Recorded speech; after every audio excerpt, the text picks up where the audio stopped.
Good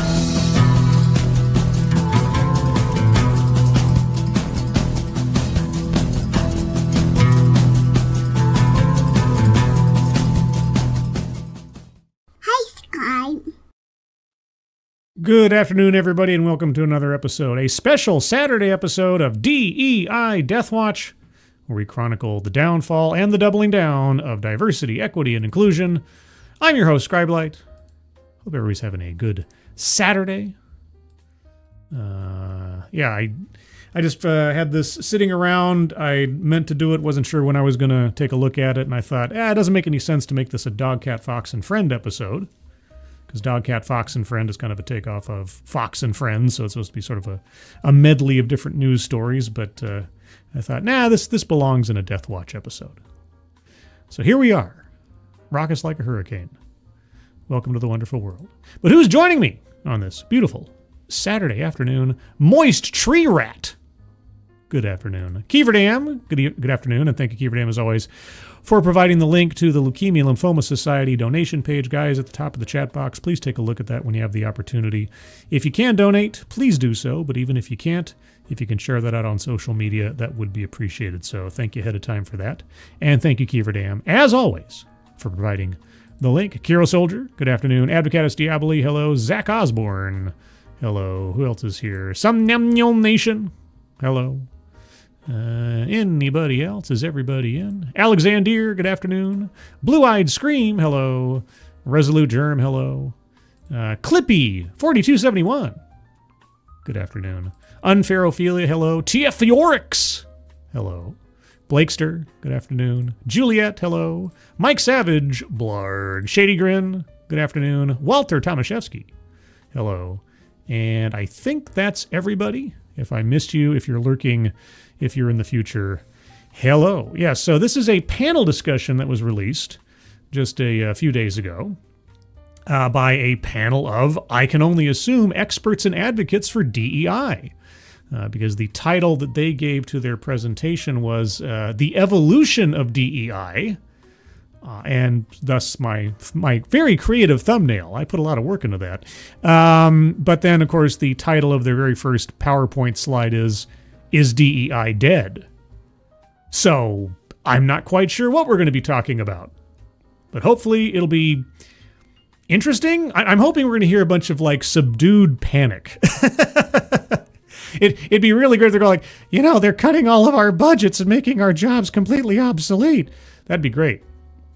Anyway, Simon Willikins, hello. Mike R, hello. And I think that's everybody. So yeah, if I missed you, if you're in the chat, please make yourself known, and I'll try to say hello as time goes on. Like O1 Portnoy, hello. And this is just going to be a listen and learn episode. The entire presentation goes on for 1 hour and 10 minutes. I cannot promise you I'll be able to go through that whole thing. At minimum, I will get to an hour and a half in real time, or thereabouts, unless I just become completely sick of this, which could happen fairly quickly. Apparently this took place on May 23rd of this year, so not too long ago. They only just recently posted it to YouTube. So let's find out what we're going to find out. The first card says, is DEI dead? A sustainable approach to social impact. Strategies for staying the course amid the backlash, with Lila Mackenzie Dellis of Dial Global and special guests. Okay, well, before we begin, what is Dial Global? Because I think of soap for some reason. Dial Global. Diversity, inclusion, belonging, and equity. D-I-B-E? Guys, D-E-B-I. Debbie.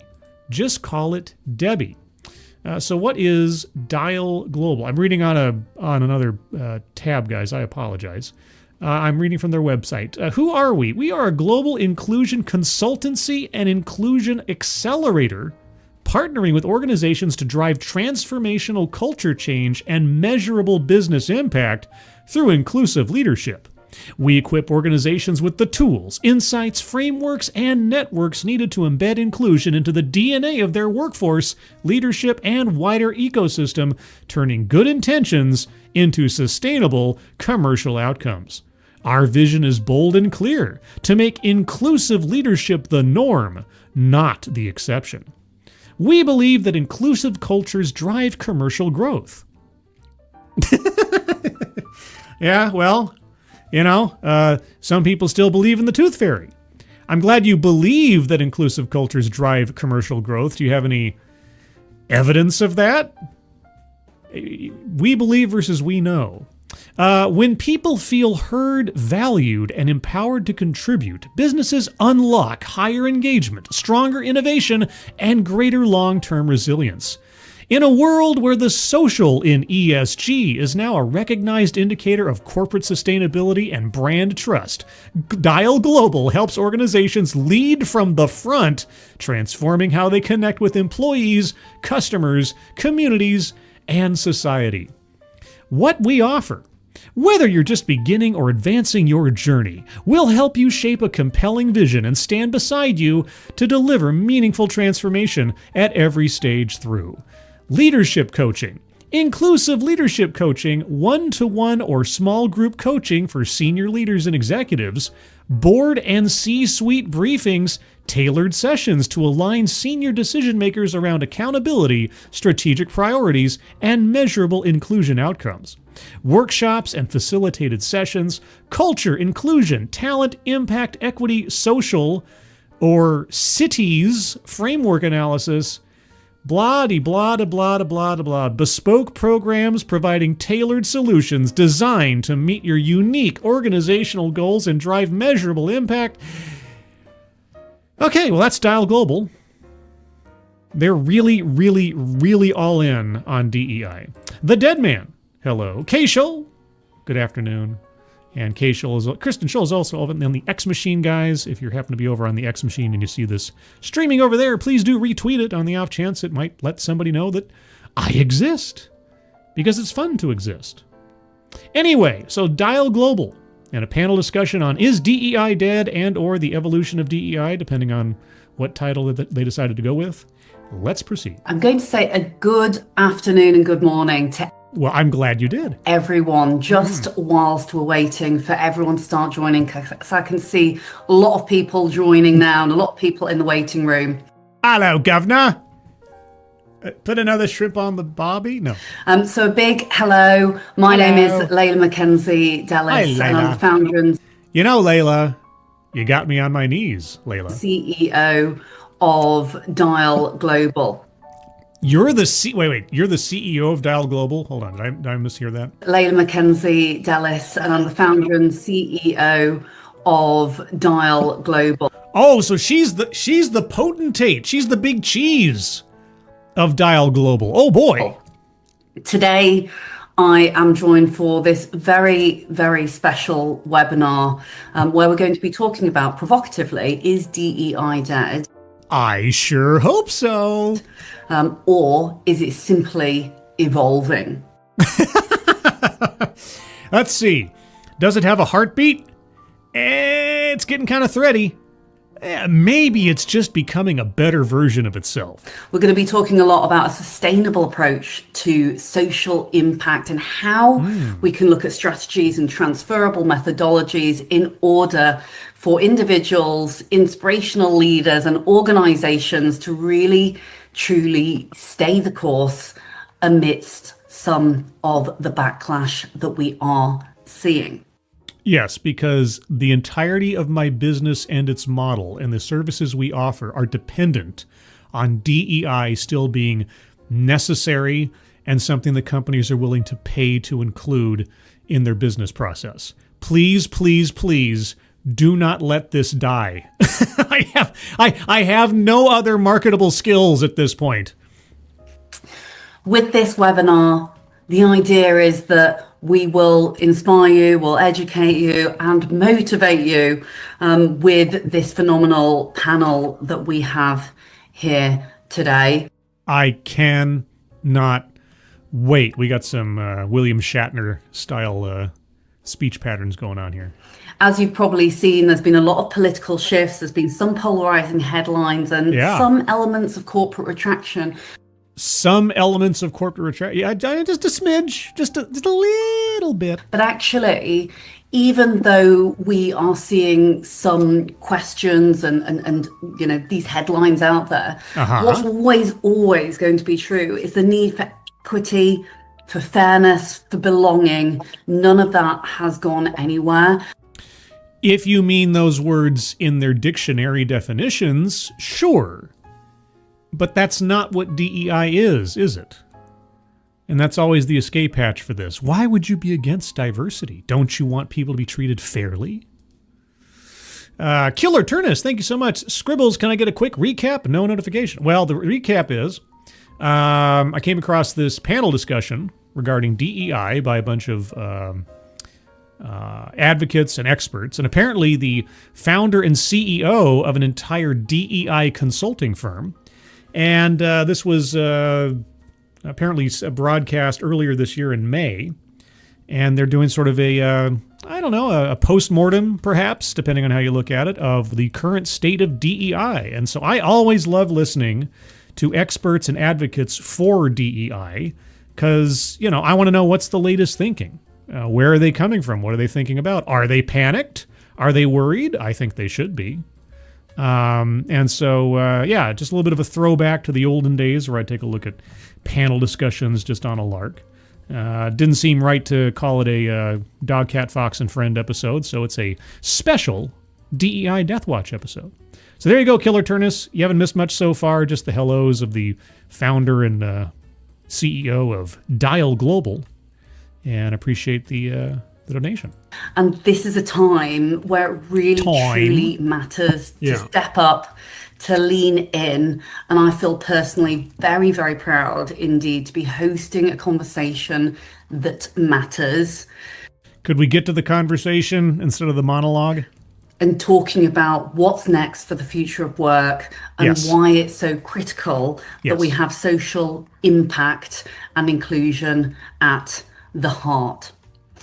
Okay, if you're just going, and I'm just sort of waxing here, if this is just going to be a long series of self-congratulatory, look how awesome we are for saying the right words and not talking about how we get to those goals or what mechanisms are employed, this is going to be a very boring conversation. And in fact, that may be what it is. I'm hoping they're going to talk some shop. Because with an hour to go, I've learned that if you have a DEI executive or consultant talk long enough, eventually the varnish starts to fade and they end up telling you some truths they may not intend at the beginning. But I guess we'll wait and see. This is going to, I have a feeling this is going to start out with a lot of fluff. Without further ado, I'm delighted to welcome Anis Misagi, who is the Chief Sustainability and Corporate Affairs Officer for Plattis Global.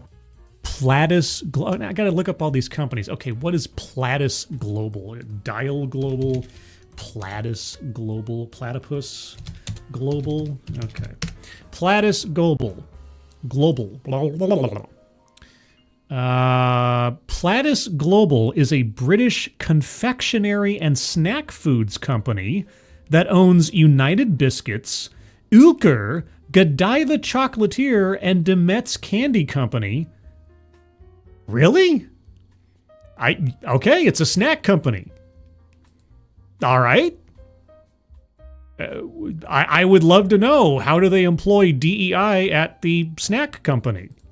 She's a wealth of experience within FMCG and retail, and she also sits on the IDE board at Plattis. Great. We have Vildan Cersei, who is President, General Manager, Global CMO and Transformation Leader, Purpose-Driven Changemaker, recognized as one of the top 50 Turkish women leaders in 2024 by Capital Business Magazine. Cersei. President, General Manager, Global CMO, Global Transformational Leader. General Manager of what? President of what? I'm assuming some kind of business consultancy firm. We have Natalie Amosu, who was the former Chief Marketing Officer for Ann Summers, for Game PLC, for Arcadia. Former Chief Marketing Officer, so she's just currently between jobs? She's done a huge amount within marketing, communications, and advisory within the consumer brand space. Okay. And last but never least, the phenomenal Bahar Ozturk, the Chief Growth Officer for Twizer, also the founder of a brilliant inclusion awareness network. Twizer. I've never heard of any of these companies. Twizer. What is Twizer? Talent management platform. Your all-in-one talent management platform seamlessly integrate OKR, a robust LMS, and strategic succession planning.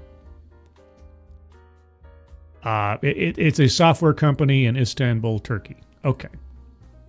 Great. Of which I've just come back from Istanbul to speak at, called INAN. And more recently, which is very, very exciting, Bahar has just confirmed hosting for Bloomberg in Istanbul a program around believing in change. So, you know what's interesting? As far as I can tell, unless they tell me otherwise, I don't. Maybe the third lady was, but none of these companies seem to be representing American interests directly, which is interesting. You know, because the most direct backlash to DEI that I'm aware of has been from the United States government in the last 8 months, specifically. Okay. So truly, this is an absolute powerhouse panel that we have, and again, feel very humbled to be chairing with these phenomenal women. Yes, okay. I could use some euphemisms here, but come on, let's get to it. I didn't pre-watch this, so maybe I should have cut out all the fluff at the beginning, but I guess we should get to know who we're talking about. I'm going to come straight across to Anissa first and foremost to kind of really... Anissa? Is iDubbbz far behind? Set a scene for us. No pressure, Anissa, but I know you're an absolute pro.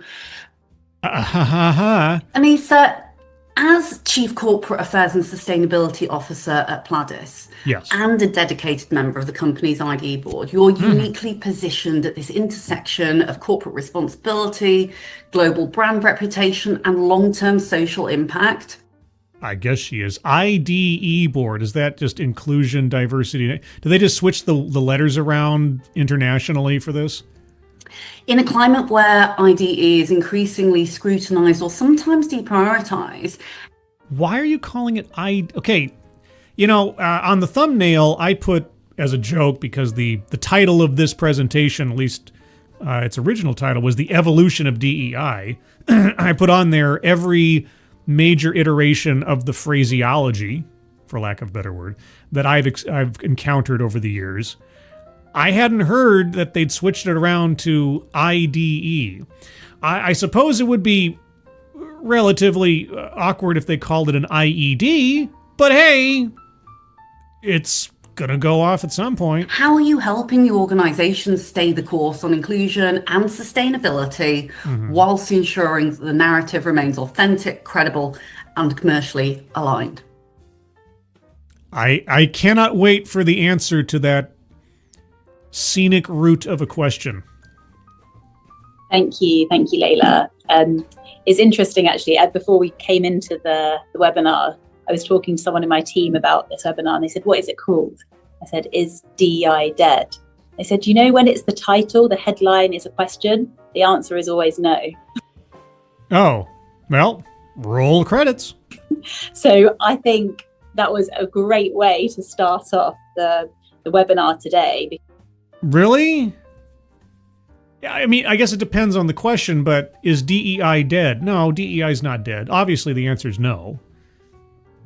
The question is it a viable business going forward? I mean, it has been an exceptionally profitable grift for the last 10 to 15 years. And especially from 2020 through about early 2023. You know, the fanatical influx of cash into DEI programs post George Floyd was absolutely nuts. And if you were on that gravy train from the get-go or just before, man, you made out like a bandit. But then fall of 2022 rolled around, and then, of course, the affirmative action decision.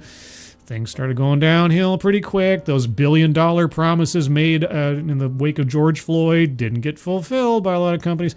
So is it dead? No. Is it dying on the vine? It's certainly doing that. Because that is absolutely my opinion. I don't think it is dead at all. And as Layla, you said, I've been really privileged to...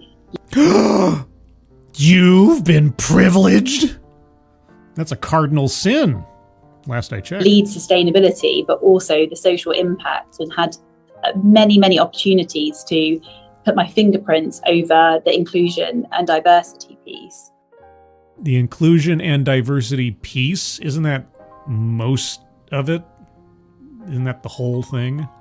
The question that you outlined is super interesting about being authentic and credible. And I would go back to how we as a business look at any commercial challenge that we have.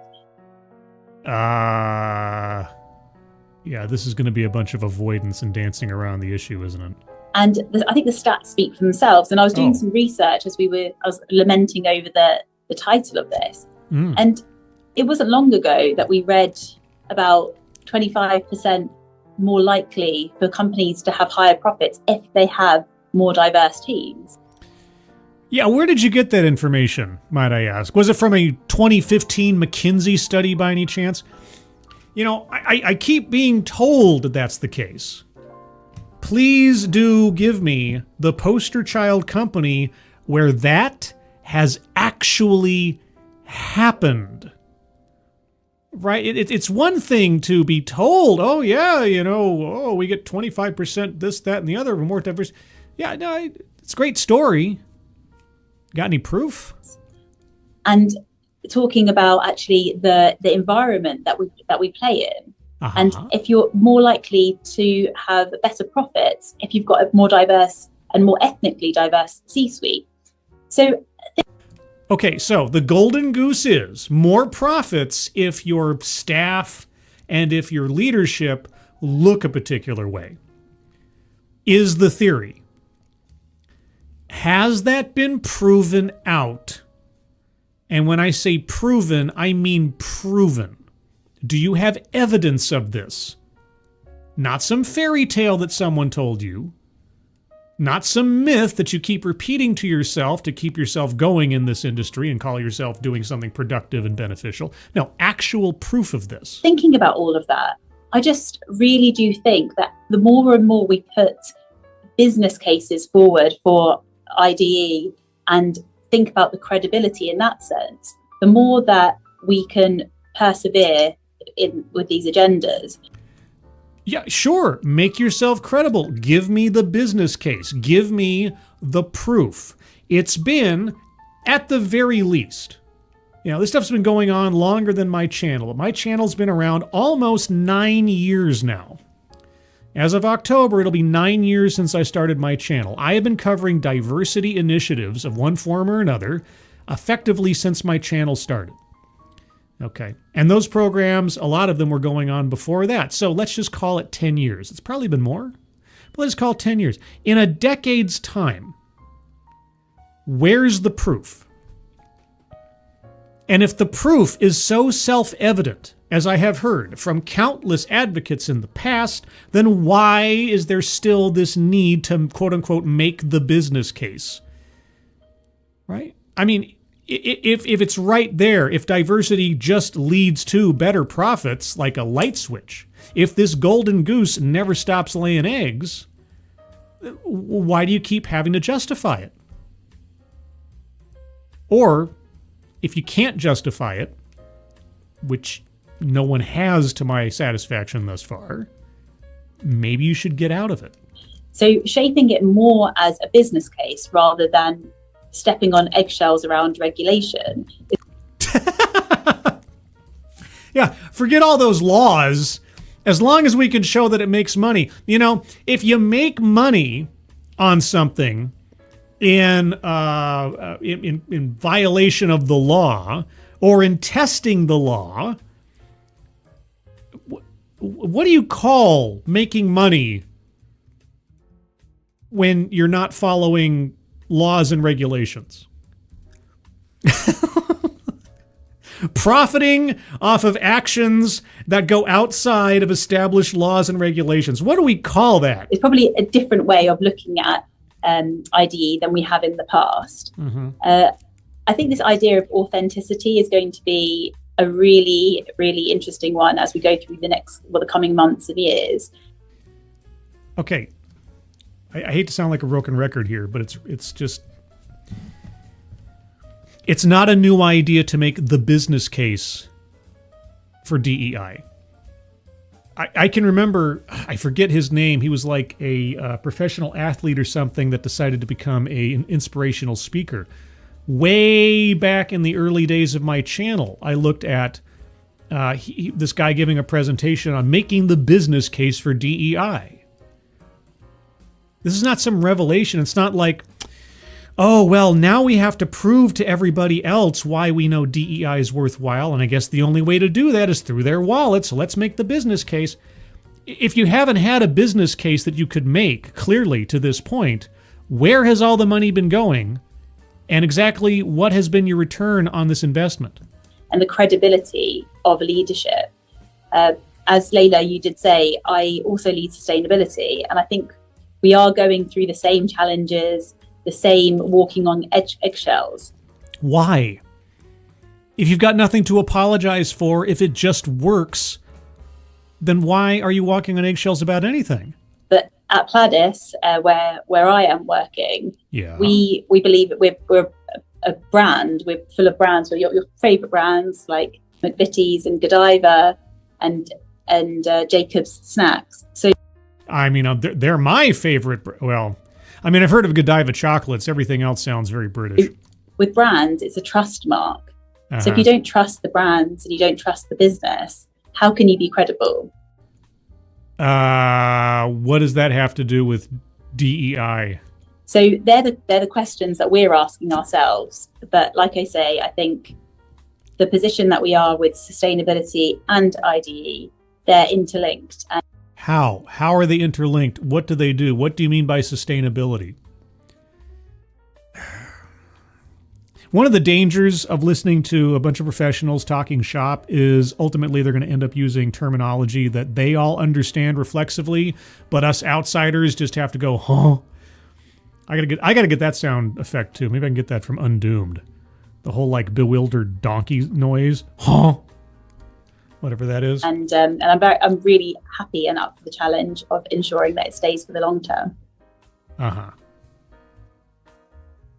Okay. It's the waiting that's the hardest part. Thank you so much, Lisa. And I think you've described it perfectly there. She didn't describe anything perfectly. Is brands trust mark, long-term sustainable credibility is absolutely critical.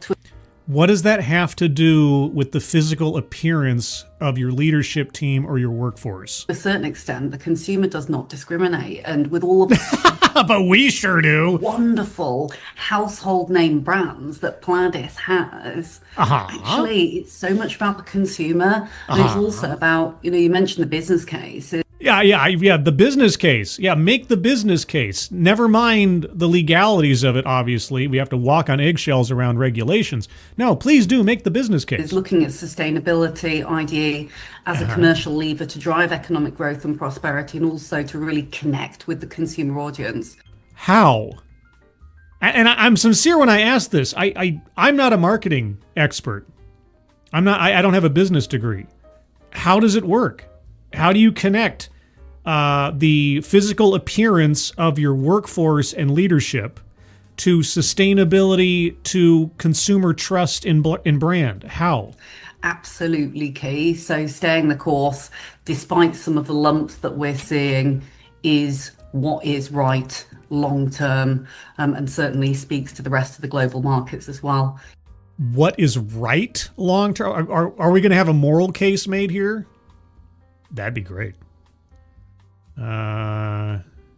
Let's see.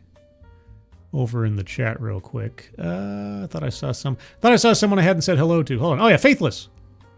Hello, Faithless. Scribe, their sustainability hinges on their ability to parasitize off of established trusted brands.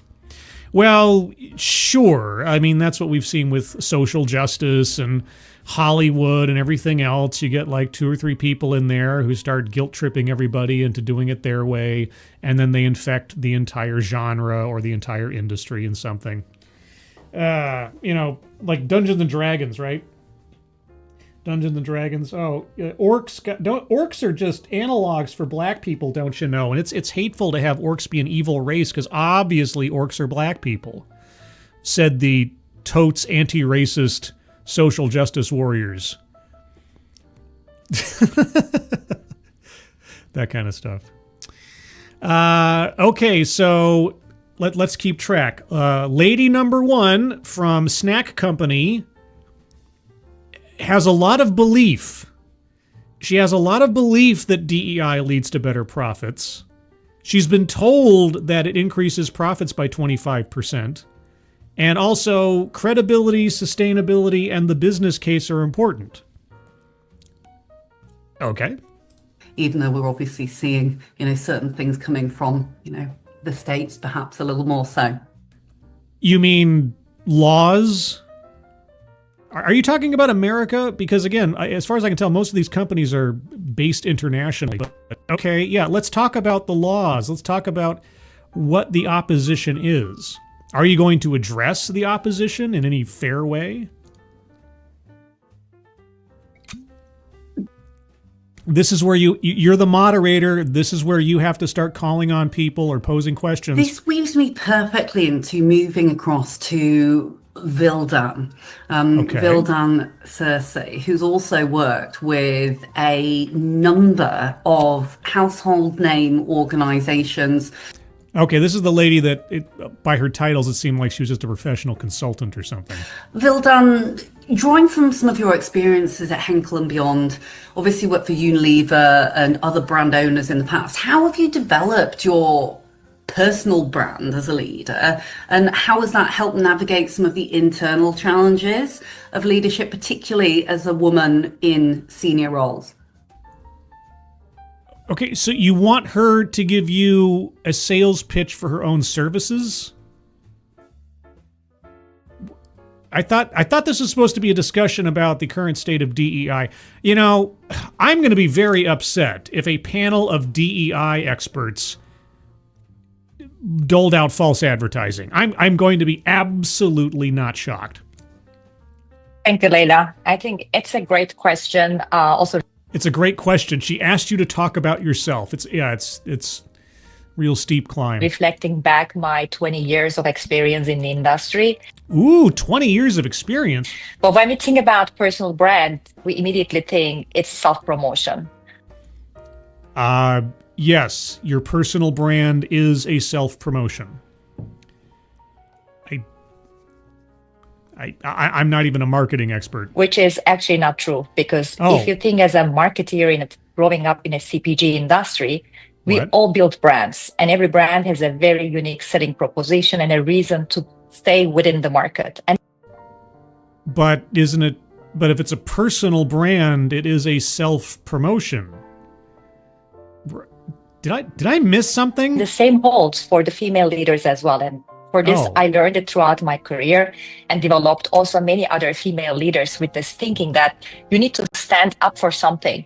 You should have a purpose. And I think Anissa was very rightly pointing out that the diversity, inclusion, sustainability, those topics that have a long-term impact within the organization, but also in the society, are also most of the time that the female leaders really stand up within their organizations. And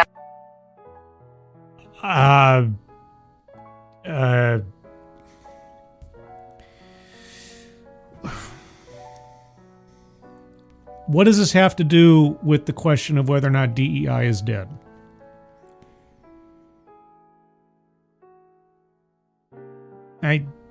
Okay. That was also one of them.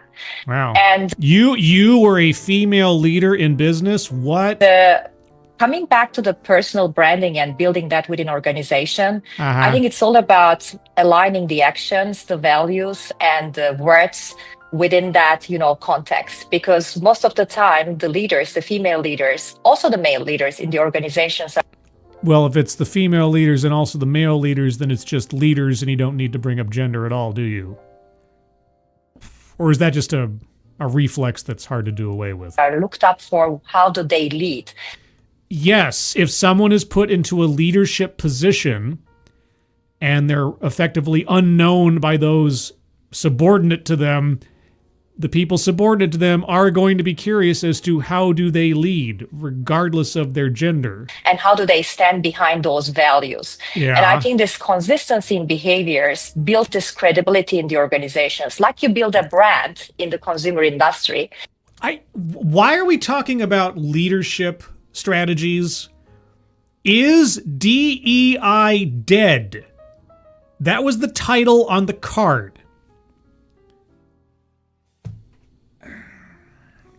Okay, like I say, I'm going to give it at least an hour and a half. Unless it's obvious we're not going to get anything out of this.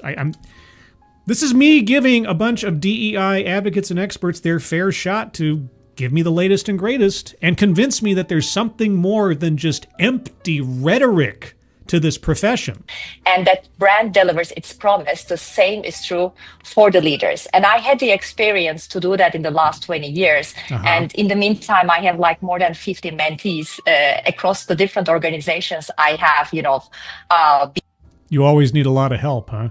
Okay, could you give us, God forbid, a specific active example of what you're talking about? into, and also try to bring that over, that actually just performing and doing good on your job is not sufficient. Own something, own your narrative, and communicate that narrative, make an impact, and just don't expect the people to discover your value and be visible for that. I think that's the biggest message I would like to give to the female leaders who want to grow up in their organizations or globally. Make yourself invaluable by knowing what you're talking about. That's good advice to anybody in business. I think we just brought that up on Midnight's Edge in the Morning the other day. Yeah, you have to make yourself the person people go to solve problems. All right, like make yourself invaluable. Yeah, okay. But again, what's that got to do with DEI? Because that is so important. And also a group like that, where the female leaders are nurturing each other, building a network, creating a kind of a strong equity is extremely important in building that further and growing it.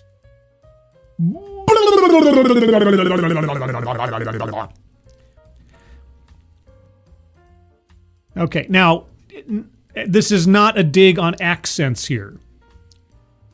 This is a question regarding corporate speak versus coherent communication.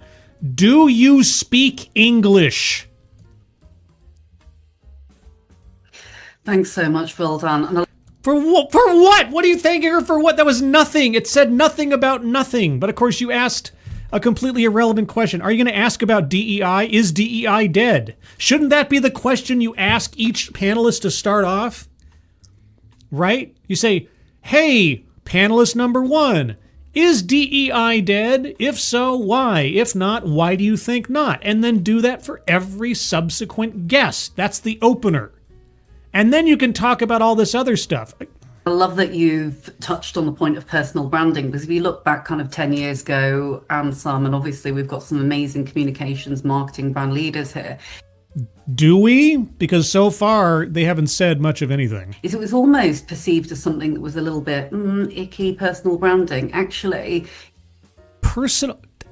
why are we talking about personal branding? It's something that is core now for the authenticity of leadership, especially within corporate organization. Wait. 10 years ago, it was icky to be self-promoting? What?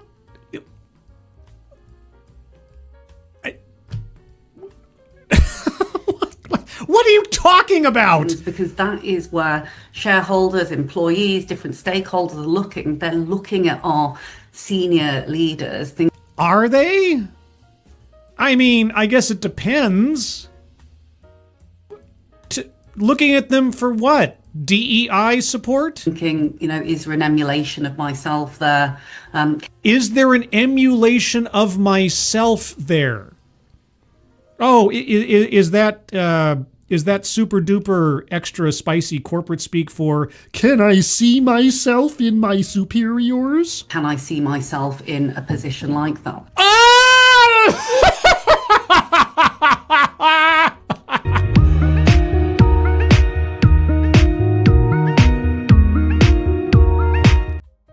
What are the odds? What are the odds?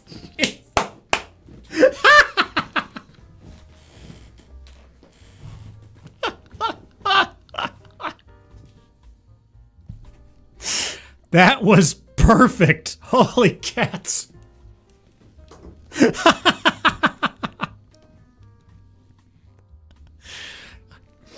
Man, sometimes I am shown just how much of this stuff I have absorbed over the years.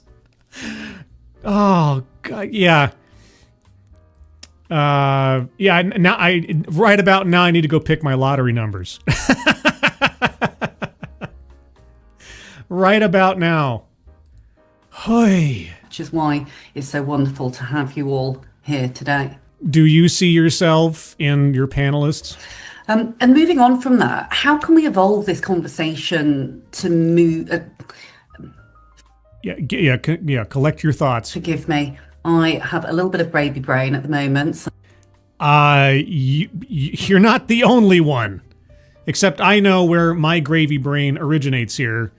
Listening to you guys. So I'm asking you silly things here, Vildan. Yes, you. Yes. When we get back on topic, aren't you guys like decades-long corporate professionals and leading conversations? Isn't communication one of the hallmarks of what you guys do? And you can't stay on topic. The question was on the first card: is DEI dead? I'm probably oversharing with everyone, but I am 6 weeks away from giving birth, and I was thinking, I'm asking the wrong thing here. Okay, if you want to blame it on the kid or the hormones, I'll grant you that. That's fine. That's okay. You're having a maternal moment. Thank you again, Killer Turnus. You have been at this way too damn long. You ain't just whistling Dixie. Like I said, as of October 11th, it'll be 9 years doing YouTube. So yeah, it's been quite a trip. I keep thinking that when I hit my 10th anniversary, I'll just stop doing YouTube. I don't know what I'll do after that, but I think 10 years at this might be a good round number chapter for that portion of my life. We'll see, though. That's still a year off or so. But thank you, Turnus. Okay, so the entirety of the beginning of this talk has been waylaid by gestating baby. All right, well, now's your opportunity to get back on track. Scribbles, I'm referring to your ability. Oh, no, I get it. No, I see. I should have thought of this a long time ago. I just thought of it now. I should have come up with like a, there's a YouTuber, if you can believe it. He's called Deception Detective, and he does like statement analysis or something on true crime things. And he has a little product he created called the Deception Deck. And it's 52 cards. Each card has some, red flag or tip or whatever in analyzing statements from people for truthfulness or deception, that kind of thing. I should have come up with, I should have done this 7 years ago. I should come up with like a DEI deck of just all the buzz phrases and justifications and little turns of logic that I've picked up over the years. Make like a card deck out of them. I wonder if anybody would buy that. And for what purpose would they use it for? Trivia, maybe? Anyway. So following on from what you said around authentic leadership, Vildan. Yes. And what role do you say authentic leadership plays in maintaining some of the brand integrity? What? No. Go. Nothing in that statement contains the phrase DEI or IDE or anything. That both you and Anissa have talked about. And what investments do we still need to put in to support and advance female leadership within organizations? Okay, so now we're talking about advancing female leadership. We're not talking about DEI writ large. Now we're just talking about advancing female leadership. I think the hormones are still affecting your ability to moderate this conversation. And I'm not saying that because I'm sexist. I'm saying it because she brought it up. But I also might be sexist. Well, I think, Leila, you've been a fantastic example of an authentic leadership. She has? In what way? Just looking at yourself. And I think it's about really being in the moment, being authentic yourself, and being vulnerable, because that creates connection within the organizations. It sounded more like she was making excuses for not having planned this out better and being disorganized. I'm not trying to be harsh here because she's pregnant or something, but honestly, you all may not know this, but every single time that I have scheduled or been the leader of or initiated a panel discussion on my channel or just a one-on-one interview, I cannot describe to you how much time I put ahead of time in crafting what I'm going to ask. I don't try to plan out the whole conversation, but I at least try to get 4 questions or topics that I'm going to bring up with my guest or guests, depending on the subject matter, depending on who they are, just to keep myself sort of in line with the subject matter, with the guest, with what they're doing, or what I'm talking to them about. I try to be orderly. I don't try to be like too professional, too micromanaging or something, but just to give myself a guidepost or 3 or 4 to make sure that I'm on point, that I'm on topic, to keep things moving. Right? I don't want to have to dither. I try to avoid dead air on the air. That's always a killer of things as far as I'm concerned. So this is not a good example of leadership when it comes to the matter at hand, leading a panel discussion. You're wandering all over the place. You're bringing up things that have absolutely nothing to do with the stated topic. Or at least, at the very least, you're not bringing them back around to relate to it. And so to get this in-kind validation, look at you, you brave woman, being vulnerable, telling us that you're pregnant while you're doing this and you're scatterbrained because of this, that, and the other, that's making excuses. That's not professional. It may be human, but it's not professional. And that creates fellowship. If I think about 5 to 10 years back then, where I was seeing myself in a highly male-dominated environment. How could you see yourself in a highly male-dominated environment when you're so big on gender? Trying to keep my voice, where my voice might be heard and needs to be echoed by other male leaders so that it can put into force. It needs to be echoed by other male leaders so it can be put into force. Were you not assertive enough or something? You know, when I think about now, actually it has completely changing, because I think what we are really bringing is the authentic leadership is putting our personal self and just being vulnerable so that it creates more relation, creates more connection with the people that we are leading, and it creates trust and a followership. I would need an example of what you're talking about. Give me an example of how, in a business environment, in a working environment, you or someone you saw, I'll take an example on the outside, decided to change the script from the classic leadership model and decided to be vulnerable. And that somehow increased trust. Okay. Now, just for myself here, listening to our moderators say, oh, by the way, I'm very close or through my pregnancy and I'm a little scatterbrained, I can empathize. right? It's like, oh, okay, she's a little off and everything. But you know how you make up for that? Because you just apologized for not being on point?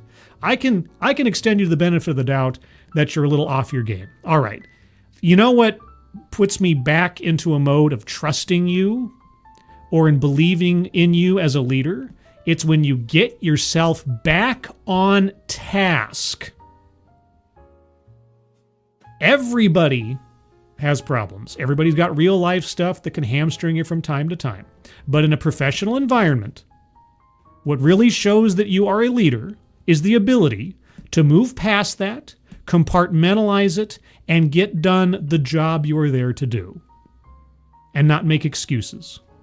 Momentary fumble, okay. You got something else going on in the back of your head. You apologize, you grit your teeth, and you move forward. That's admirable. But vulnerability versus just making excuses. Do you have an example for me of what you're talking about? So I think first thing is to really have that psychological safety, and it starts in the higher management level. Of course, it starts in the higher management level because that's where we have to have visibility of diversity.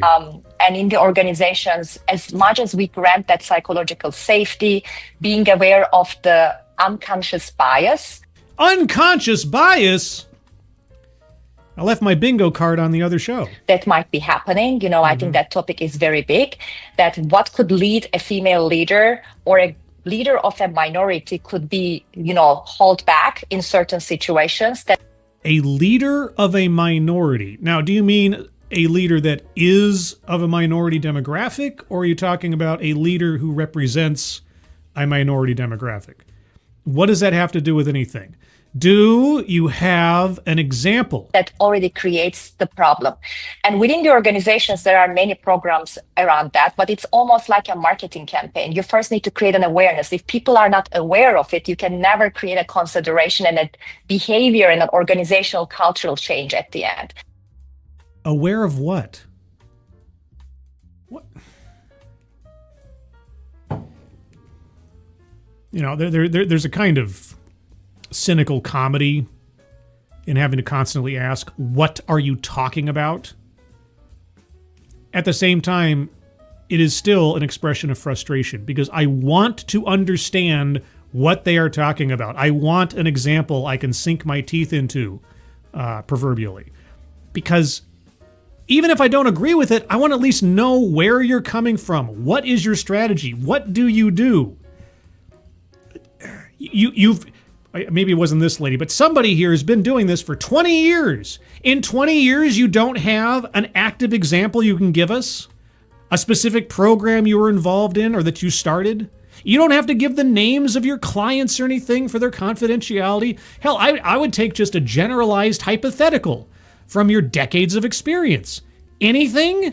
So the way how we are overcoming, or how I'm trying to overcome, is just to be myself and be the role model for the environment I'm in. Be yourself? Oh my gosh, if only I'd never heard that advice before. And try to create a fellowship around that and creating a psychological safety for the people, for my people, and for the organization to be the best version of themselves.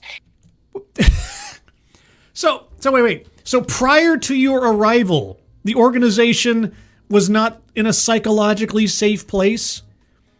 You just showed up and you were being yourself, and then suddenly this comforting blanket of safe space just drops all over the entire company? If I'm misinterpreting things, it's your fault. It's easy to say, but it's very hard to execute because there are, of course, a lot of barriers. Execute what? As I mentioned, but it's important to create that awareness. And How do you create that awareness? Walk us through the steps. What are we making people aware of? 1, 2, 3, 4, 5. What are the 5 steps to awareness of this thing you haven't even described? Being vocal about that is also important. Being vocal about it? Oh, I can imagine you're vocal about a lot of things. Just to reflect when there are situations when it's not simply right. And It's important. And you might be judged for being assertive, where your male partners or your male peers were actually being put in a position where they are coming from a point of strength.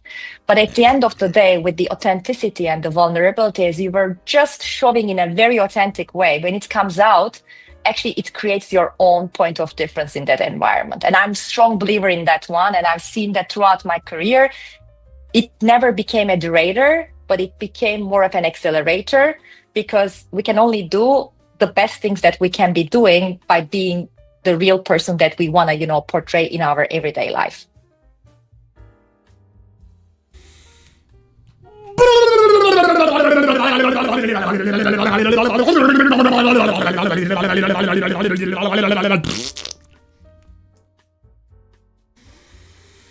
I just let her go.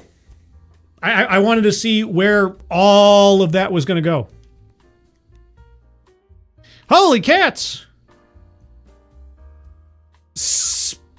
Bedworm 7427. Okay. Now, YouTube has obviously, kiboshed everybody's quote-unquote real names. Please do tell me, who is this? Saw you were live, cheered about getting to watch, then reality saw it and said, hell no. Catch the replay later. Have a great night, Skype and chat. It's like, you're like, oh boy, you're live. You stick your head in the door. You run away. Is that, that's not Derek LaRue. Who is that? YouTube, why fix, as Ranting Monkey would say, fix yo shit. I can't even, does anybody know who that is? You're just Spedworm. Okay, I apologize. Thank you so much. That's very, very generous of you. I don't know what else to say, but thank you so much. I just wanted to make sure I was thanking the person, because as you can see, YouTube it goes from channel to channel. Apparently, I'm one of the cursed channels where people's names show up as their code name rather than their chosen handle. So I just want to make sure I wasn't misidentifying or anything. I want to make sure I'm using the right pronouns. I don't want to defend anybody. But holy cats, thank you so much. Well, yeah, if this is, I can understand. This is a kind of painful comedy to watch. But I believe it's educational in this wise.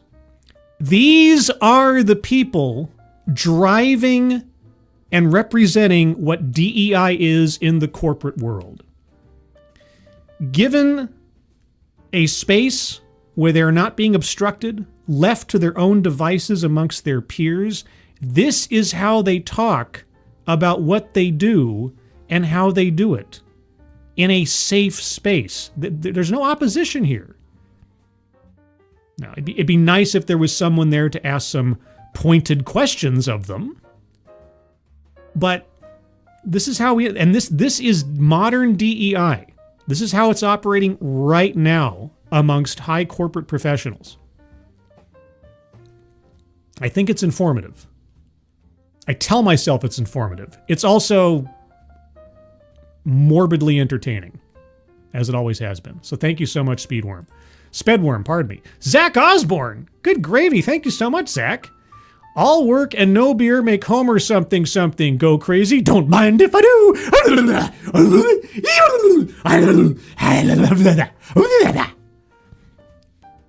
That was my best Homer impression. I think it was one of the Treehouse of Terror 3 or something. Holy cow. Thank you so much, Zach. And thank you so much, Spedworm. Dang.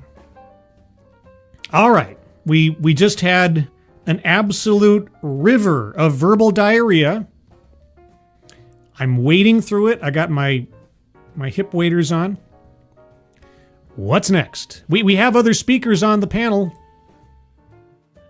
I love the way that you talk about the I like the way you talk. The role models, and what we often say here is it's the real models.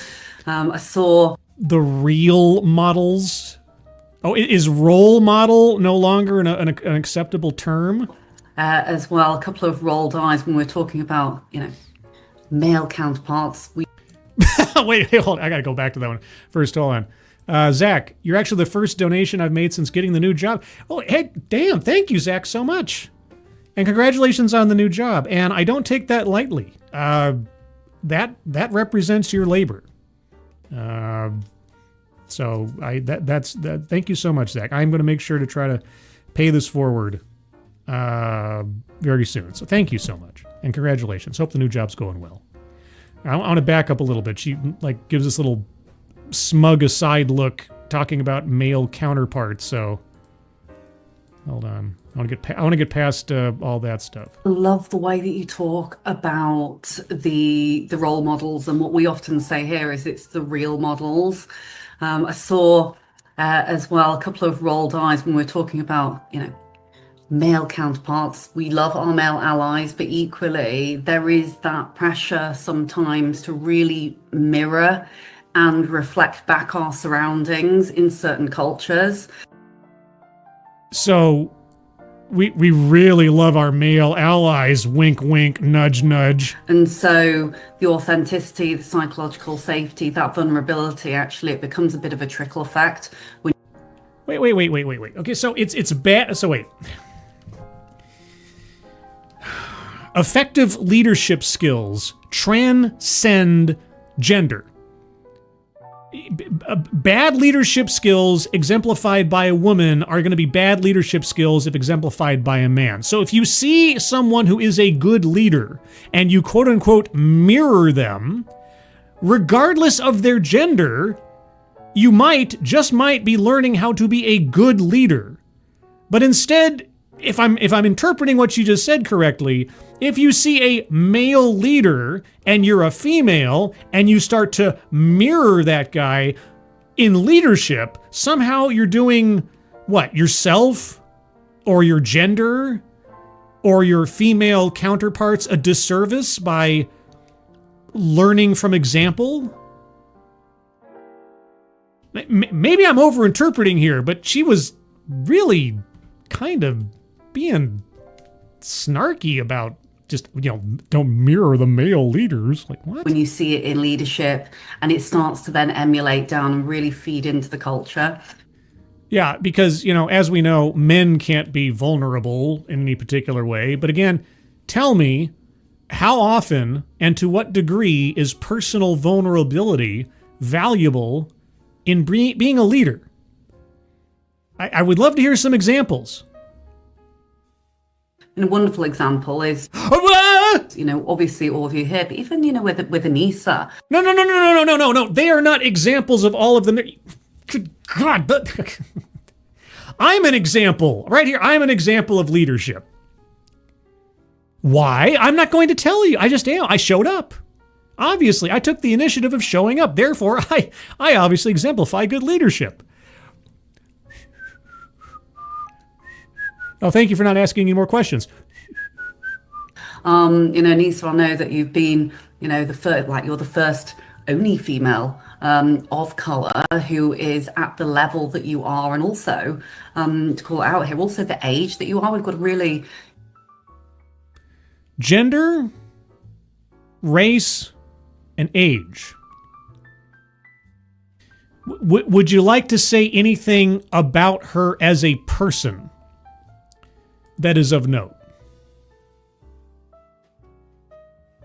No, of course not, because we have to front load everything with aesthetics. Merit, experience, education, skills, all that stuff, at best, is secondary. Oftentimes tertiary, before race and gender. But now you brought up age. Are you ageist now? Thank you, Clippy4271. Men are usually vulnerable to a proper Greek phalanx. It's true. If you don't know how to defense against a Greek phalanx, you're in trouble. Just Roman things. Greek things. This is Sparta. Not directly related, but, sort of ish. I just finished watching Deadwood. Both, the first 3 seasons, the only 3 seasons, and the movie with my friend Leonora. She'd never seen Deadwood before. And so she was taken aback. She really liked it. And now I was like, well, if we watch Deadwood, Guess what comes up next? We got to watch Rome. We're going to watch the 2 seasons of Rome they gave us. Oh, Titus Polo. Ray Stevenson. It's going to be great. It's going to be great. Anyway, thank you, Clippy. Appreciate it. Pretty youthful panel here, which I think is incredible. You haven't even touched upon half of your panel. You talked to 2 ladies so far. Incredible. And, there's all those different layers of intersectionality that also come to the fore when we are in a certain work environment. Certain work environment? Is that an allusion to a highly male-populated environment? But certainly it's, you're one of the reasons why I was like, oh my goodness, yes, to joining the IDE board at Pladis, because you think, wow. Anissa's there, Vildan's there, Bahar's there, Natalie's there, literally. Oh, and look, there's Annette, and there's Cubby, and if you get that reference, you watch some old TV. Kids in a board meeting, ship them off, off we go, and What are you talking about? Lady, do you need to go lie down or go to a Lamaze class or something? It's those stories that you really remember. And I remember, those stories that you've told me, and I just think, it really helps and supports others because they don't know what it's like when you get up to those more senior levels. If you're not prepared for the job that you're aiming for, I don't know what to tell you. What does that have to do with the price of tea in China? What was there a question there? Coming across to Natalie from one perspective on brands to another. We're not. When was this about brands? Where is the D? Am I gonna have to jump around now? Jump around. Do I have to do a crisscross, make you jump? Are we going to talk about DEI? All right, where am I at? I'm at 1721. I'm jumping around here. Let's see if we get to another something else here. If she's going to ask this lady about brands, I'm not going to listen to more brand talk. I want to listen to something about DEI. Can we get back on the subject, please?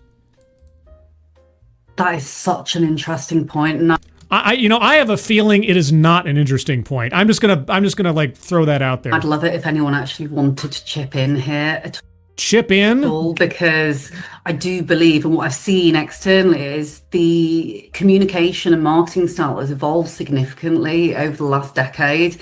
Anyone can be a keyboard warrior, as mentioned. Anyone can take to social media and give their opinions. Well, hey, I'm anyone. But actually, how can we as leaders and brands really show up in a way that says, hey, you know what, we're never going to get it right all the time, because leaders, brands, organizations, all made up of humans, It just sounds like more excuse making. Are you going to ask a question about, at this point, you know what, guys, I'm just going to keep jumping around to where the moderator's talking and posing the questions of the topics and waiting to see if she ever gets back on topic. Because if this is turning into an absolute nothing burger, I'm not going to waste any more time on it than I absolutely have to. Because I do want to find out if there's any discussion about the current state of affairs with regards to DEI or thoughts on how to counter the backlash, etc., as was mentioned at the top of this. But if there never is, then call it done. We are fallible. And so actually some of the biggest pieces of credibility come when we're saying, hey, we've got it wrong, but actually we're going to put it right. So are you guys going to divest yourself of all your DEI nonsense and admit that you were wrong the whole time? That'd be great. No, because you simply also can't keep everyone happy. Oh my God, yeah. If only there was some kind of useful, proverb about that kind of thinking. This, digital AI, another huge hot topic. What has that got to do with anything? Just all happening so quickly. What? Mm-hmm. You're the moderator. Anissa, I might come to you just to ask your thoughts on it, if you don't mind. Thoughts on what? Yeah, of course. I was actually just reflecting on it because it is such a profound point. Yeah, I think it's interesting how brands sometimes are used. Oh my God, brands. We're not talking about brands. Facilitator now, aren't we? And so It's those moments that matter, though, isn't it? Does anyone have any other comments, actually, or thoughts around this? Because those moments of employee engagement, I think, are wonderful. And also in those times where we don't quite realize actually what's going on below the surface, some of the most profound things can happen. Can we get back to DEI? Okay. Wonderful to see and hear all of the evidence that shows that sustainability, social impact, diversity, inclusion, belonging, equity, all of these things influence not only consumer purchasing behavior, but also influence the employees that we serve as leaders. Are we finally back on track? Let's come across to the fabulous Bahar. And I have to say, Bahar is literally the hostess with the mostess. So but Beetlejuice is the ghostest with the mostest. I am trying to do as great a job as she did last week in Istanbul, and with a new TV show with Bloomberg, all very, very exciting. Oh, it's very exciting. Indeed. Yeah. So Bahar, I hope I'm doing you proud as well. Ask the question, please. I've heard you speak about personal motivations behind some of your work in the business world. You've been a convener of many where, sometimes, in particular at the conference last week, we were talking about how there is sometimes deprioritization, and ultimately we as leaders have that responsibility to make sure that this remains essential.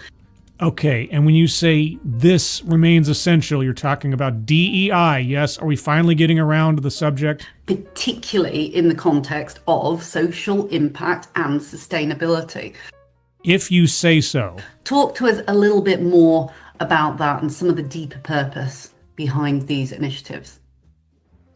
Hey, Leila, first of all, thank you. It's a pleasure to be here, the part of this conversation.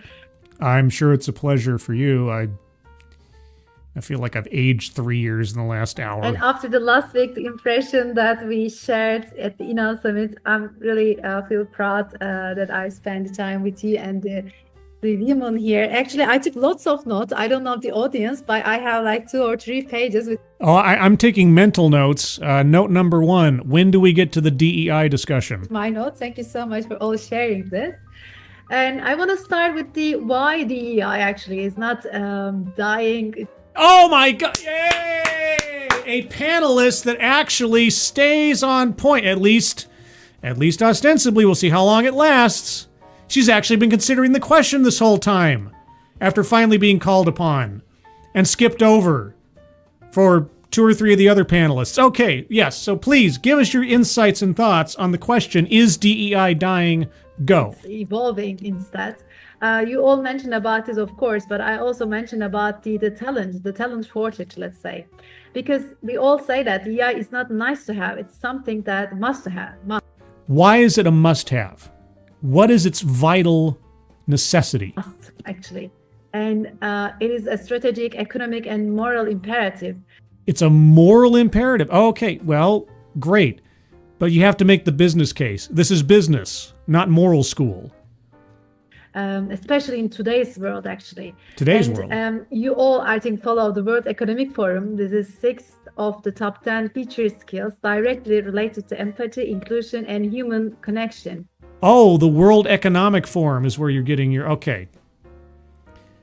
Right, so the evil masters of the universe is where you're drawing your inspiration from? Okay, well, that tells me something. And by 2030, actually, the talent shortage could cost the global economy $8.5 trillion. Oh my gosh, guys, by 2030, the global talent shortage could cost us all $8.5 trillion. Now, how do they possibly quantify that? The talent shortage? Well, what do you mean by talent? Are you talking about like falterings in education or skills training? How does DEI address that? So, actually, we simply cannot afford to ignore the potential of the talent and ignore the potential of the talent. What? Well, I mean, I'll give you this. DEI does ignore talent, but I have a feeling that you don't think DEI ignores talent. So how does DEI prevent the talent shortage? Talent means is everybody, I think, right now. It's not only a group of the people as we used to have. So that's why What? DEI is not dying. The first thing that I want to share, actually. And before to move on the other topic, You didn't even explain whatever that means. Okay. the diversity and why we are talking about this. I also want to share my story about the Inan and also the Inan's story. It's all because it started with me. I'm sure your story did start with you. And it's a kind of the ripple effect. I always call it like this, because Inan's story just starting with the one drop that I did actually, and then now with the hundred of the people are working for this with the same purpose. Okay. That's why I really want to share with you this story. Please do. I love stories. First of all, I spent like my career, especially like around 13 years in the direct selling industry. And maybe you know that in the direct selling, you don't need to graduate at university. You don't need to be in that age. You don't need to be someone. You just want to work. It must be the accent or the loss in translation. I'm not sure I'm understanding what she's talking about. What industry? And so many people, they normally cannot have a chance to work in a global company or getting lots of income or doing something else. They actually, when they have that opportunity, they get an income, they affect the society around them, their family, their friends, and they also get the confidence. Yes, being employed does provide an income, does give someone a sense of purpose oftentimes, and increase their sense of self-worth. And, by extension, I would assume, also improve the prospects of their family and loved ones. And these actually help me to understand, actually, if you share the, let's say, the access with everyone, you can share the success, you can share the opportunities. So what I want to share about this, it is started with the direct selling actually for me, because I always think that talent is everywhere, but opportunity is not. No, talent isn't everywhere. Well, it depends on what you're talking about.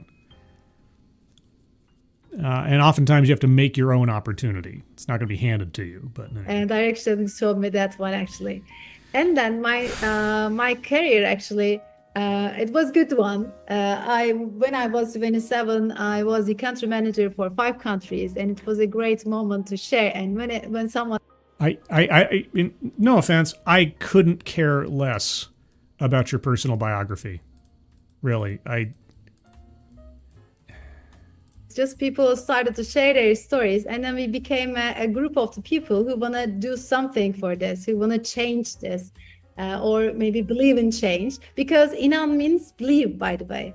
It is a shortcut of Inclusion Awareness Network. Inclusion Awareness Network. Oh. That's what you work for? But it also in Turkish means believe, and it IAN means believe in Turkish. All right, well, I learned something new today. I think also the name encouraged people to do something, so believe in change. And then Inan became a platform, a group, a community, and also now is an NGO. So I want to share my story first. You just did. I don't care. Can we get back to the topic at hand? Is there any chance we're going to get back to the topic at hand? We have brilliant leaders all in different countries. So, yeah. Well, 2 of you. I don't know if they're brilliant leaders. I haven't seen anything so far that would give me confidence that they're anything other than just talkers. But okay. Actually are Turkish. To our Turkish. What has that got to do with anything? Of course. Of course. Vildan over in New York, Istanbul, also the UK. And this wonderful smorgasbord of different cultures, I think, brings a super interesting dynamic to any conversation. No, it doesn't. Not when the subject is DEI. Unless you're going to tell me there's some special cultural mechanism to DEI in Turkey as compared to the United States. And I could believe it, depending on what your goals are. What has that got to do with anything?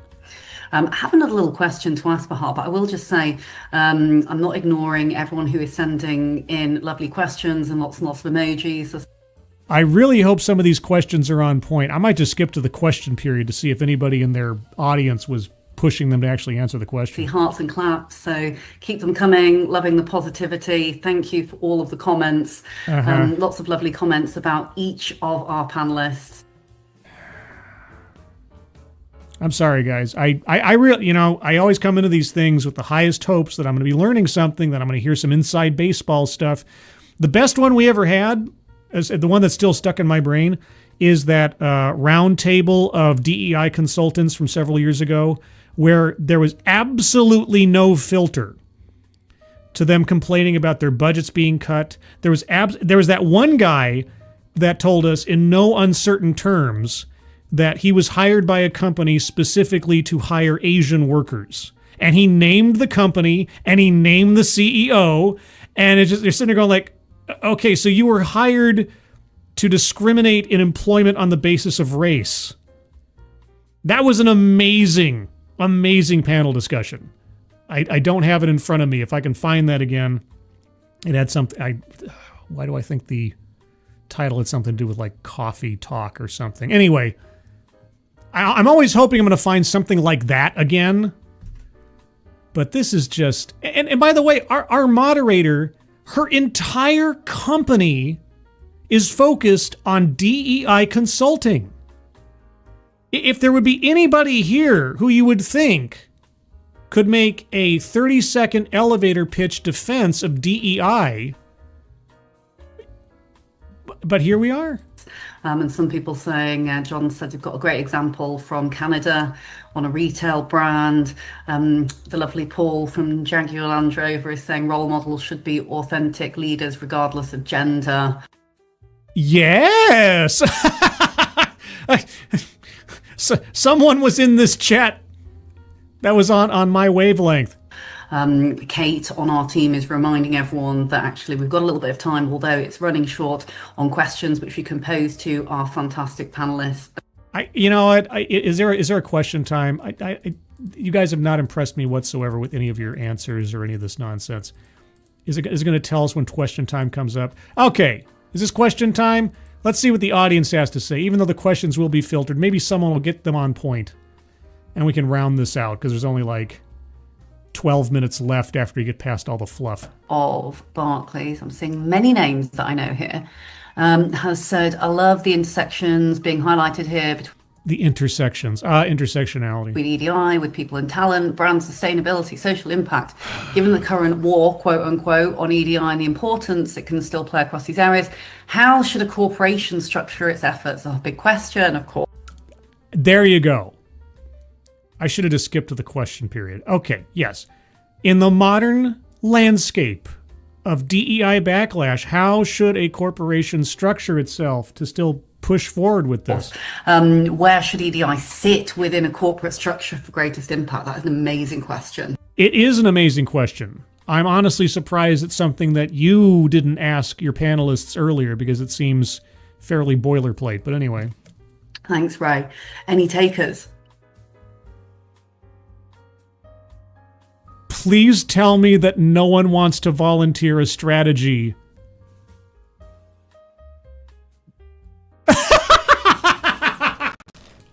I can say a few words to kick off. Well, please do. Please do. When you have a panel of nothing but DEI proponents, advocates, and consultants, and they're asked a question of how to integrate DEI into the corporate structure in this current environment, and nobody wants to answer. Please. And then maybe pass over to Vidan. I think maybe she'll have more to add. I do think we've gone through this evolution of IDE sitting at the board level, CEO level. No, no. Lady. No. I don't know if you know this, but DEI has been around for quite a while now. And I have heard it said and seen it demonstrated many times that DEI is not just a nice to have, it's a must have. It has to be the air that we breathe. It has to be integrated into every level of our business. And there are tons and tons of businesses and organizations that have been doing that actively for a decade. So no one who has been paying attention to this stuff for any meaningful period of time thinks it just exists at the CEO level. Oh, it's just an HR issue. No, that was always the argument in the olden days for why DEI needs to be expanded out to everywhere. It can't just be an HR issue. It can't just be something talked about in the boardrooms. It has to be part and parcel with everything that we do. It has to be baked in. Who is in the current DEI climate, who is still saying that it just exists at the board level or the CEO level? What are you talking about? My take on it is I do think when IDE is more grassroots led, it does have more of an impact. How do you initiate a grassroots led DEI program in your corporation? How is that a strategy for integrating DEI into the corporate structure? What? So where it may have sat at CEO level, potentially maybe it could be edged towards business as usual in the sense of it's led by the people, it's driven by the people that really, really make a difference. How? You're not talking about grassroots, you're talking about AstroTurf. So I'll just put that on the table. What? You have put nothing on the table. That is a big, empty nothing. As a bit of a thought starter on that one. A thought starter?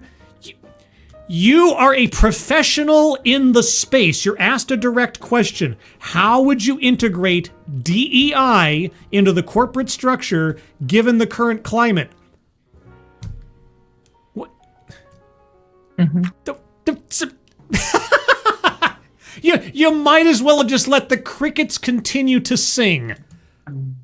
Actually, my response is similar to Anisa's. I mean, actually, maybe at the beginning, it's very important if the organization is from scratch establishing that. You need a top management support and the board support for visibility as well as for awareness. Who else would initiate a DEI program if it's not coming from the top down? I mean, who could?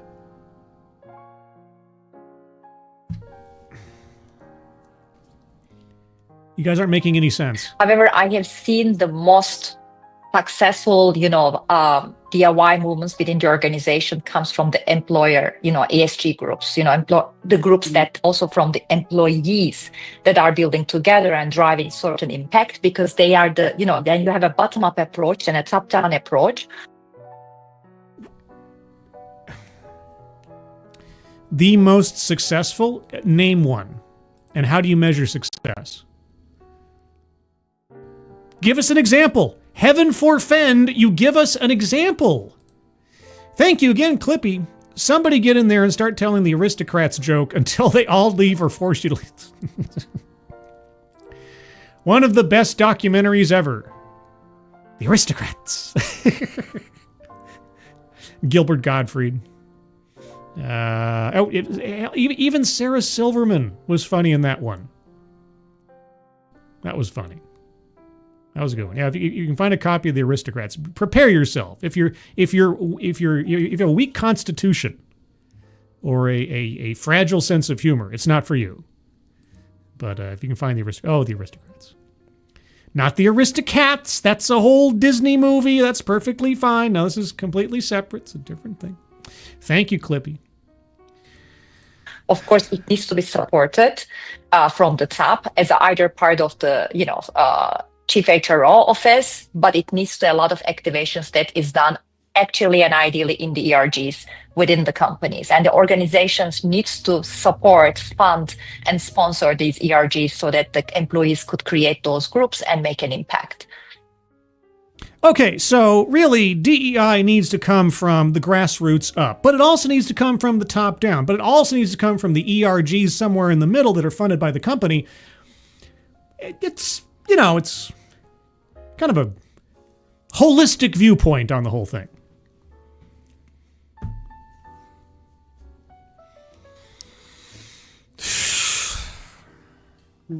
Again, you might as well have just let the crickets sing because you guys have said absolutely nothing towards answering the question.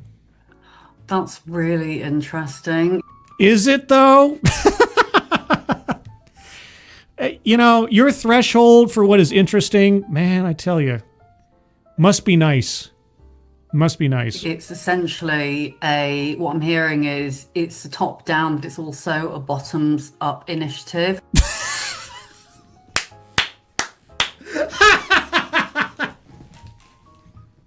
Which is it? You run. You are the founder and CEO of a diversity, equity, and inclusion consulting firm. Of everyone on this panel, of everyone, you should be able to offer a direct, experienced, professional insight on how to construct a DEI apparatus inside your corporation, even under the current circumstances, and especially under the current circumstances, because that's your entire business model. Please, show me that you know what you're talking about. We have some very valuable and... Nothing of what was just said is valuable. It is abstract, non-committal, balderdash. Large, often, especially given you both mentioned employee resource groups, they're often called business resource groups. No, they're often called employee resource groups. It's only the rare times I ever hear them called business resource groups or what was the one over at Pixar or something? It was like creative resource groups or departmental resource groups or something. Or voluntary networks even. A rose by any other name. It doesn't matter what you call them. They are internalized tribes split up primarily on the basis of race, gender, or orientation. Oh, and also occasionally a veterans group, just to make sure we can't be criticized for not supporting veterans. But these are very powerful groups within organizations. Sometimes too much so. On the basis of what, again? Oh, yeah, that's right, identity politics. Often have huge swathes of individuals in them as well. Yeah.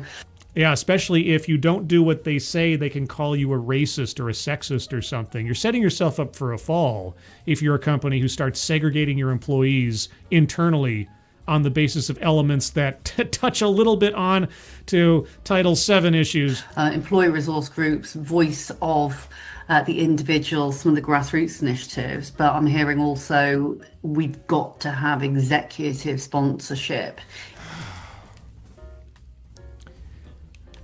What you're here, okay. Everyone else on your panel does not do this as their profession the way that you do. Okay?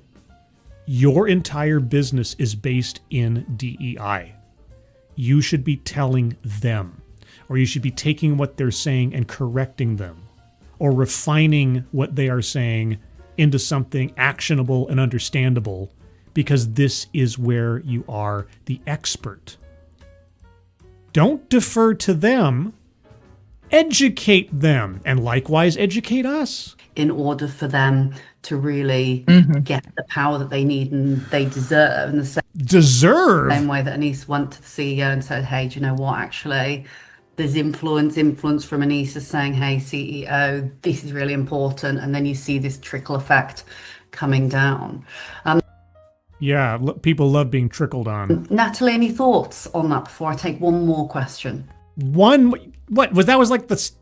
only took one question. Now, I completely agree that the way to be effective is actually to have the groups that are coming from the actual people in your business. Well, they are employee resource groups, so no matter who's populating them, they will be people from the business. But to have an exec sponsor. Okay, but the employee resource groups as a program are established and endorsed from up top to begin with. It already has to have an executive sponsor. Because I think that's how you drive empowerment and then also boost the energy and the focus. I think I totally agree. Great. You know, again, it's times like these when I listen to the stuck in professionals in this stuff that I think to myself, if I had just been a little less ethical, if I'd just been a little more flexible in my morals, I should have hung out a shingle. The best time would have been roundabouts 2018 and called myself a DEI consultant. Because 2018 through 2022 or thereabouts was the golden age for DEI. That's when it was really ramping up, and especially after the racial reckoning in 2020. Man, I could have made a mint. Or let's put it this way. I probably wouldn't have made as much as some consultants, but given how relatively low level my lifestyle and expenses are, I could have probably made enough to sustain me for several years. And because if this is all that it takes to be a professional, a paid professional in the DEI space, man, it's like the first time I went on a stream with Irate Alex. You have to have a sponsor, but it is about, it is the bottom up, but I think it's also making them realize that they have the power as a team, as a, culturally, internally, that it is fully supported and empowered. All right. Well, I guess she's very proud of herself. She's very proud. That answer makes her very proud of herself. It's a great answer, and I think it's a No, it isn't. It doesn't answer anything. pertinent one because No. Just from recognizing even some of the names, we've got a range of different individuals who are tuning in today, and that's everyone from marketing, diversity, people, talent functions, right the way through to sustainability and even finance. Even finance. Okay. Ask the last question. You said you're only going to take one more question. And then manufacturing, and so it's how. Yeah. You have a wide range of people from all different types of industries. Yes. Okay. And what does that have to do with anything? How can all get involved, whether it be through employee resource groups and voluntary groups, voice of the people, but then Voice equally, of the people. as we've The Vox Populi. spoken about, and I hope this helps answer the question, is the different functions have their role to play, whether it be an executive, sponsor, investment type of piece, but actually we've heard already how important EDI and social sustainability is. Well, okay, maybe I missed it in some of the self-branding talk or something. I haven't heard why it's important.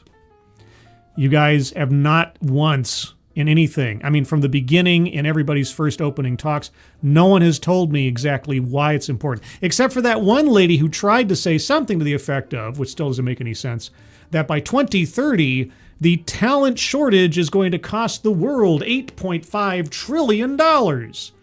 Implying that DEI will solve the talent shortage. Although how has never been described. To marketing, communications, and ultimately then driving the revenue in from the consumer base. So how does DEI drive in the revenue from the... Take me step by step. Why is that so impossible? a weave and a golden thread, as I often like to think of it, What? weaving across the different functional areas of the business. Well, you might want to take a moment and actually describe an active example of how that works. Not just use some kind of metaphor or something, but say, hey, in company X, when it comes to HR should be doing this. Marketing should be doing this. Sales should be doing this. IT should be doing this. Because this is your business, right? One last question. Last question? Did I miss a whole bunch? Which I'm going to say thanks, Aruj. You've been really vocal and has asked around personal brand here as well. Brand. If this question isn't focused on DEI, I'm done. It's a really interesting one. Thank you for all the comments as well around how it's inspiring to see people speak openly and leaders speak openly. Yeah, oh, they're speaking openly, all right. It's completely amorphous, but yeah, it's open. But brand, so you've asked, how does one create a personal brand that is inspired by the brand but also maintains individuality of the person in question? Okay, I don't care. We're done. We're done. That's it. I gave them all more than a chance to explain themselves and to answer the question that they themselves opened the whole show with. What was the question they opened the show with? That's right. Is DEI dead? A sustainable approach to social impact. Strategies for staying the course amidst the backlash.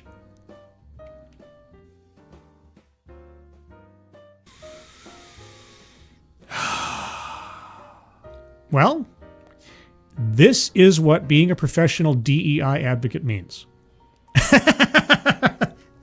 If for no other reason than to once again chronicle how nonsensical, detached, just horse hockey the whole thing is. When unbidden amongst friends, ask direct questions, can't even give a 30-second elevator pitch in support of their position, and the individual running the show, who is the founder and CEO of a company that does nothing but this kind of work for companies. Now, here's the scary thought. You would think, you might even hold out some hope in a way, I mean, cross fingers, knock Formica, that if this is the kind of genius that is currently at the tippy top of the DEI mountain, well, then DEI can't be long for this world. If you've never seen anything I've ever done on this channel, you might think that. Unfortunately, this panel discussion and the substantive nature of it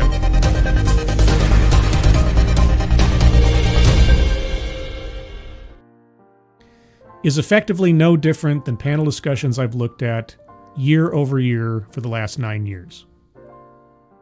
There's nothing going on upstairs. It's just a bunch of empty rhetoric and wishful thinking.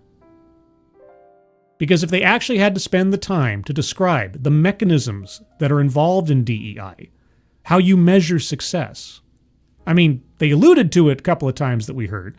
Seeing yourself in your leadership, promoting women to positions of leadership, etc.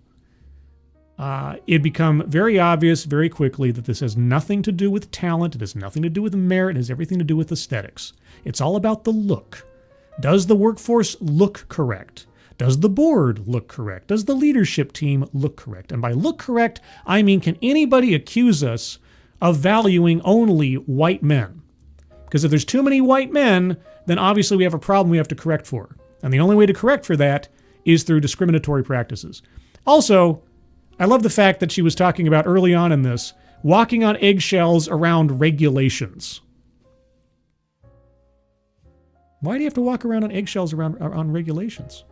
What question is there about the regulations when it comes to DEI? They didn't get into that much. Or if they did, it was buried somewhere in talking about personal branding and a whole bunch of other flotsam and jetsam of corporate speak. Anyway, was that educational? Well, it gave me a level set, in a way, for where things are now in the current climate of DEI. They're kind of exactly where they were in the golden age of DEI. So really, what's the takeaway? You got to keep hammering at it. You got to keep attention on it. Because as long as they can get away with it, changing the names, changing the titles, changing the names of the organizations that promote it and everything else. Oh, it's not diversity anymore. We're talking about sustainable inclusion. We're talking about social impact. We no longer have a ERGs. We have a company culture centers. Whatever. But as I've said any number of other times, it's going to come down to enforcement, consequence, and the consumer speaking. We saw a little example of this recently with the Cracker Barrel fiasco.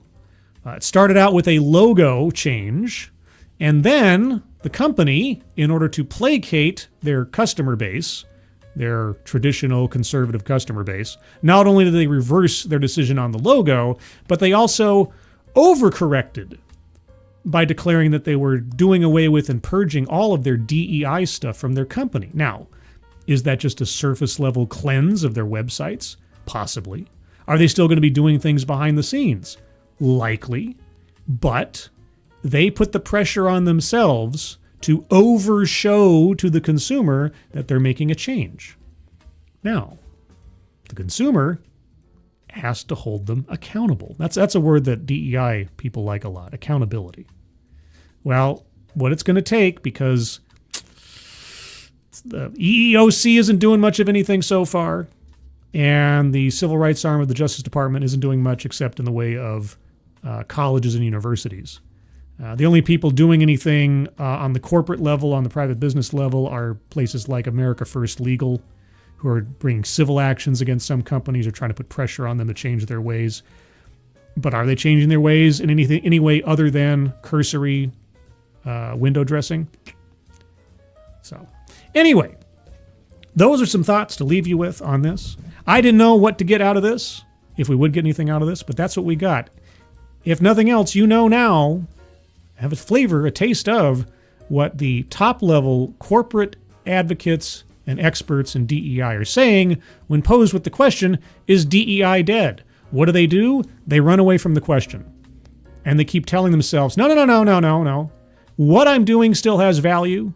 What I'm doing is still morally right, even in the face of opposition. Regardless of regulation, we must continue onward because it's a necessity for reasons that we can't articulate and examples that we cannot provide.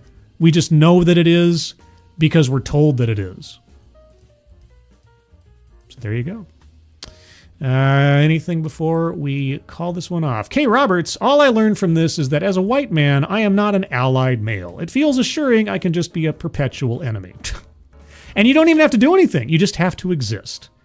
Simply by breathing, you are part of the evil empire or something. Let's see. Moist Tree Rat. I live near Michigan, LOL. Sometimes I use slang and people don't get the connection. Local slang. It's their faith. Yeah, DEI is a faith-based initiative. In one of her opening comments, we're told, we've seen the studies that say that diversity, equity, inclusion increased profits by 25%. Oh. I believe. You heard them say that word a lot. I believe. There's no proof by now. I mean, if DEI really did increase profits all by its lonesome, there should be success story after success story in corporate America. The companies that have spent the most on DEI should be reaping the biggest rewards. Like Amazon, like Meta, like Microsoft, like American Airlines, like my phone is ringing. Hold on a second here. Hello? Hello. I'm okay. I'm on the air. Well, I'm almost off the air. Would you like to say hello to the people? Okay, one sec. Hello? Hello? Hello? Okay. Sister Scribe is here, everyone. Say hello to the people, Sister Scribe. Hello, people. Yes. How are you doing? Well, we're just finishing up watching a panel discussion from a group of DEI corporate executives who promised to answer the question, is DEI dead? And they did everything they possibly could to never actually address that question and continually tell themselves, no, the career that I've dedicated myself to is still viable and still necessary, and please don't fire me. Yeah. At least that's my interpretation. I mean, I'm being maybe a little bit euphemistic there. Well, I understand it. I felt that way when I went to college and everything. I became obsolete, Just like, why did I do this? This can't be dead. I just spent a ton of money on this. Yeah, no, I have a certain amount of empathy because there's three categories in this space. There's the people who are the true believers. There are the people that are there just because of the grift. And they're the people that are sort of a combination of the two. And the true believers, the people who have been convinced that what they're doing is good, what they're doing is a correction of historical wrongs, that it's a moral imperative, and they've dedicated themselves to it. I feel a lot of empathy for having been set up for potential failure when it all gets pulled out from under them. There was about 3 or 4 years ago now, I specifically looked up, I said, okay, what would it take for me to become a DEI consultant? Like, what if I wanted to get into the business, what would I actually have to do? And so I looked up like 3 or 4 different videos of testimonials from people who said how to get into DEI consulting. And the very first one I looked at was the saddest story ever. This girl's sitting in her bedroom or whatever recording for a YouTube video. And she said, well, I went to college and I got a master's degree in organizational psychology. And I thought, wow. I mean, if ever there was a credential that would immediately certify you for DEI work, if I came up to you and say, hi, I have a master's in organizational psychology, I'm going to help you improve your company culture and your innovation and your sense of belonging and inclusion, I would think, that's a pretty good feather to have in your cap. Yeah. And guess what she said about 5 minutes after describing her educational dedication to get a master's degree in organizational psychology? She said, now, it turns out I didn't need that to get into DEI consulting. Oh, yeah, of course. And I thought, okay, I really hope it was mommy and daddy's money that paid for that master's degree, because if you got student loans for that and turns out you didn't need it, oh, what a sad story. So people that are in that kind of situation, I can't help but have a certain amount of empathy for. But then there are others where it's just, you listen to... I think part of it is because some people dug into it so deep and decided they were like the more righteous, amazing person than anyone that didn't believe them. And now it's like, oh, wait, like no one's really on my side anymore. Yeah, because they've been sold a bill of goods, not only as to, in my opinion, they've been sold a bill of goods not only as to the moral rightness of what they're doing, but also ultimately the value it brings to a business. Because they can't, even this talk was, this panel discussion took place in May of this year, so it's right in the middle of all the backlash.